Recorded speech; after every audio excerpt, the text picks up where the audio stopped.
और इस बीच आरजेडी की प्रतिक्रिया सामने आई। उन्होंने कहा कि कौन लोकतंत्र का गला घोटना चाहता है, छपरा में दूसरे जिले के नेता कैसे दिखे, और यह जेडीयू की प्रतिक्रिया सामने आई है। लालू यादव के परिवार की भूमिका की जांच होनी चाहिए, जेडीयू की ओर से यह प्रतिक्रिया दी गई है।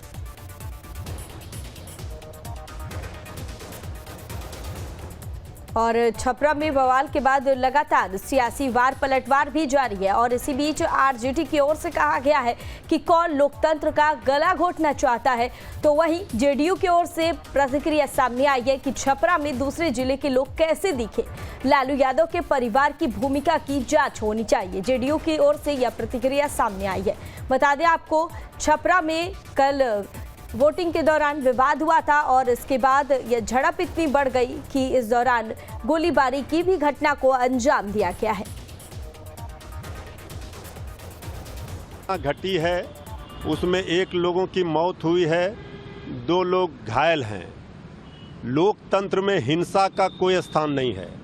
ये शासन प्रशासन की जिम्मेवारी है कि स्थिति को नियंत्रण में करें और चिन्हित करें कौन लोग लोकतंत्र का गला घोटना चाहते हैं। सत्ता के दम पर अगर कोई ये चाहेगा कि लोकतंत्र को हम उसका गला घोंटे, बूथ कैप्चरिंग करें, तो ये संभव नहीं है। तो जो वीडियो फुटेज आया है उसमें माननीय रोहिणी आचार्य के साथ भोला यादव कैसे दिख रहे हैं। भोला यादव जी तो दरभंगा के रहने वाले हैं, तो आखिर वहां कैसे नजर आ रहे हैं। इस सवाल पर चुनाव आयोग को गंभीरता से कार्रवाई करनी चाहिए। साथ ही साथ लालू जी के पूरे परिवार और पूरे सिस्टम का मोबाइल का जांच होना चाहिए कि सामाजिक उन्माद फैलाने में इन लोगों की भूमिका क्या है। और इस खबर पर ज्यादा जानकारी के लिए हमारे संवाददाता उत्कर्ष हमारे साथ जुड़ गए हैं। उत्कर्ष, बात की जाए छपरा की, तो कल छपरा में वोटिंग के दौरान बवाल हुआ है और इसके बाद गोलीबारी की भी घटना को अंजाम दिया गया है। अब तक क्या कुछ अपडेट मिल रही है उत्कर्ष?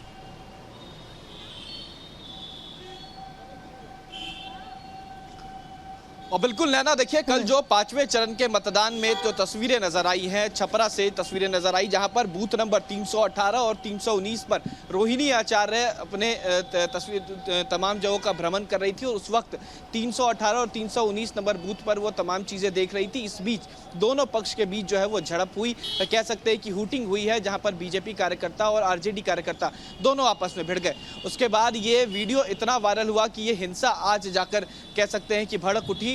छपरा के भिखारी ठाकुर चौक पर 3 राउंड गोली चलाई गई, जहां पर कह सकते हैं कि एक व्यक्ति की मौत भी हो गई, 2 लोग जो है गंभीर रूप से घायल हो गए। तो कहीं ना कहीं ये चिंता का विषय जरूर है, क्योंकि पिछले 4 चरणों में काफी शांतिपूर्ण तरीके से मतदान हुआ, लेकिन 5वें चरण में जो तस्वीरें नजर आई हैं कहीं ना कहीं जरूर सवाल खड़ा कर रही हैं कि ऐसी तस्वीरें क्यों हो सकती हैं। क्योंकि जेडीयू ने साफ कहा है कि वहां पर भोला यादव क्या कर रहे थे, जबकि भोला यादव वहां पर ना तो उम्मीदवार है ना उनका घर है, वो दरभंगा से आते हैं, तो वो सारण में क्या कर रहे थे, जानबूझकर हिंसा को भड़काया गया है। तो वहीं रोहिणी आचार्य ने भी साफ कहा है, रोहिणी आचार्य का कहना है कि बीजेपी मुझे मरवाना चाहती थी, गुंडे की पार्टी है। तो इस तरीके का बयानबाजी जो है वो शुरू हो गया है। लेकिन अगर छपरा की वर्तमान स्थिति की बात की जाए तो फिलहाल वहां पर धारा 144 लागू किया गया है, जहां पर यह घटना हुई थी, यानी कि भिखारी ठाकुर के चौक से इर्द गिर्द अगर तस्वीरों की बात की जाए तो वहां पर धारा 144 लागू किया गया है। इसके अलावा कई जगहों पर इंटरनेट सेवा बंद की गई है ताकि इस तरीके का हरकंप जो है वो ना फैले, सोशल मीडिया पर यह वीडियो तेजी से वायरल ना हो।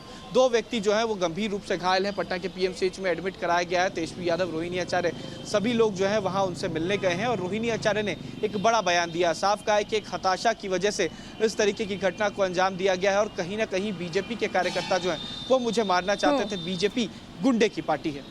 उत्कर्ष, ऐसे में रोहिणी आचार्य का एक तरफ बयान आता है कि बीजेपी कहीं ना कहीं हताश है, उसकी वजह से या कुछ ये जो कुछ भी हो रहा है बीजेपी करवा रही। तो वही दूसरी ओर जेडीयू का भी बयान सामने आया है, उन्होंने कहा है कि ऐसा कुछ भी नहीं है और जो बाहरी लोग हैं वो वहां पर क्या कर रहे थे। तो ऐसे में लगातार सियासत जो है वो भी कहा जा सकता है कि शुरू हो गई है। उत्कर्ष,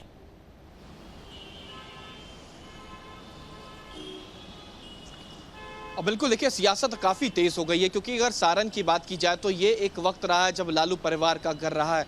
यहीं से संसदीय जीवन की शुरुआत लालू यादव ने की थी, कई बार सांसद भी बनकर आए, लेकिन कुछ साल बाद ये घर टूट गया। बीजेपी यहाँ से फतेह हासिल की, राजीव प्रताप रूडी यहाँ से सांसद बने, मंत्री बने, इस बार भी उम्मीदवार हैं और लालू परिवार लगातार कोशिश कर रहा है, जद्दोजहद कर रहा है उस सीट को अपनी तरफ करने के लिए। और इस बार लालू यादव की बेटी ही चुनाव में उतर गई, रोहिणी आचार्य। इससे पहले राबड़ी देवी, चंद्रिका राय, ये तमाम बड़े चेहरे जो हैं वो आरजेडी कोटे से चुनाव लड़ चुके हैं। तो कहीं ना कहीं वर्चस्व की लड़ाई है। एक तरफ बीजेपी कह रही है कि ये जानबूझकर किया जा रहा है, गुंडा राज जो है वो स्थापित करने की कोशिश है। तो आरजेडी का और जेडीयू का कहना है, आरजेडी साफ कह रही है कि बीजेपी जानबूझकर ये तस्वीरें दिखाने की कोशिश कर रही है और मुझे मारने की कोशिश है। वहीं जेडीयू का कहना है कि जो तस्वीरें नजर आई हैं, कल भोला यादव क्या कर रहे थे, प्रत्याशी के तौर पर रोहिणी आचार्य जरूर जा सकती हैं, लेकिन रोहिणी आचार्य के अलावा कोई प्रतिनिधि वहां बूथ पर नहीं जा सकता था। ये बूथ संख्या 318 और 319 था, जहां पर ये हरकंप हुई, ये झड़प हुई। इस झड़प का तस्वीर जो है इस कदर वायरल हुआ। लेकिन उत्कर्ष, ऐसे में रोहिणी आचार्य का जो बयान आया है, उन्होंने साफ कहा है कि उनके साथ गाली गलौज भी की गई है, अभद्रता भी की गई है, और ऐसा रोहिणी आचार्य का कहना है। और इसको लेकर क्या कुछ जेडीयू या फिर बीजेपी की ओर से कोई प्रतिक्रिया सामने आई है उत्कर्ष?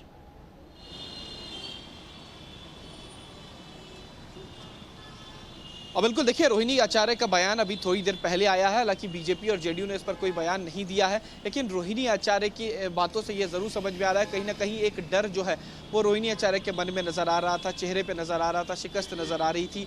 क्योंकि कल जो तस्वीरें आई कहीं ना कहीं परेशानी का सबक है। रोहिणी आचार्य उस वक्त अकेले थी, सुरक्षाकर्मी थे, लेकिन जिस तरीके की झड़प हुई ऐसा लग रहा था कहीं कोई चोट भी हो सकता था, चोट भी आ सकती थी, चोटिल भी हो सकती थी। लेकिन रोहिणी आचार्य ने साफ कहा कि उन पर हमला नहीं किया गया, लेकिन कोशिश जरूर थी। हालांकि बीजेपी ने इस पर पलटवार नहीं किया है, लेकिन जो तस्वीरें हैं ये माना जा रहा है कि आज ये चर्चा का विषय रहेगी और बिहार की कह सकते हैं चर्चित बातों में एक ये बात जरूर रहेगी कि क्योंकि रोहिणी आचार्य का जो बयान है, रोहिणी आचार्य ने साफ कहा कि बीजेपी ने हमला करवाया है और एक व्यक्ति की जिसकी मौत हुई है वो माना जा रहा है आरजेडी के कार्यकर्ता हैं और और जो लोग जख्मी रूप से घायल हैं वो भी आरजेडी के कार्यकर्ता हैं।